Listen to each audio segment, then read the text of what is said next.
But do not worry, there is money for FEMA. There is money for FEMA. $300 billion. You know what that's for?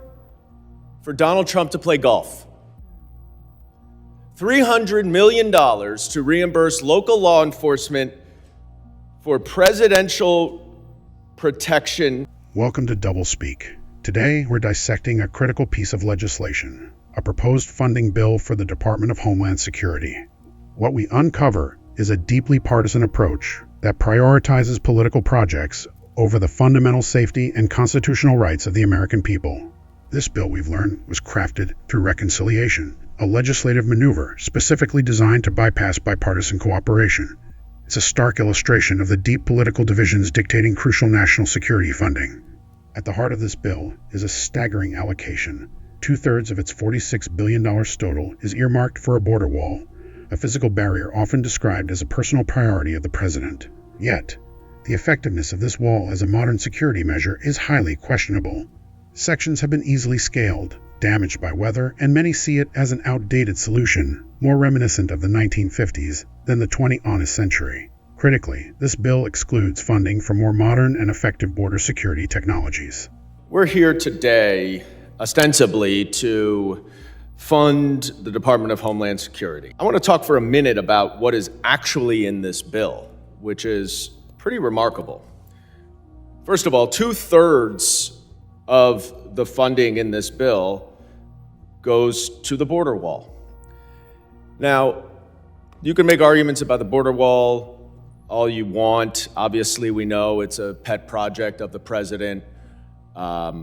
Would it be better if we had a border wall to keep the border safe? Probably.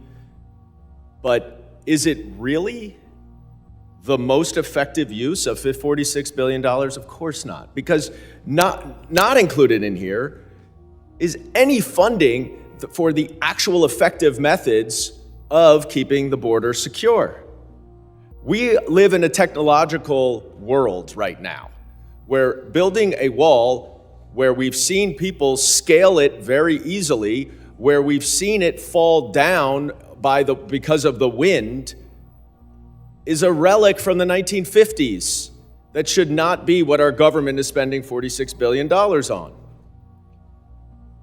But worse, let's talk about what is not in this bill.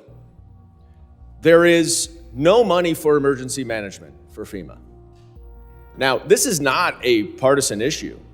Red districts suffer from natural disasters certainly as much or more as blue districts. And I can assure you, to my Republican colleagues, that when your district gets a flood or a tornado or a hurricane, you are going to be coming to FEMA begging for money. But the problems extend far beyond the border wall. Perhaps most alarmingly, this funding bill allocates absolutely no money for FEMA's emergency management. This is the agency critical for responding to natural disasters that devastate our communities: floods, tornadoes, hurricanes. This isn't a partisan issue. Natural disasters don't discriminate between Republican and Democratic districts. This omission is short-sighted, reckless, and endangers every American.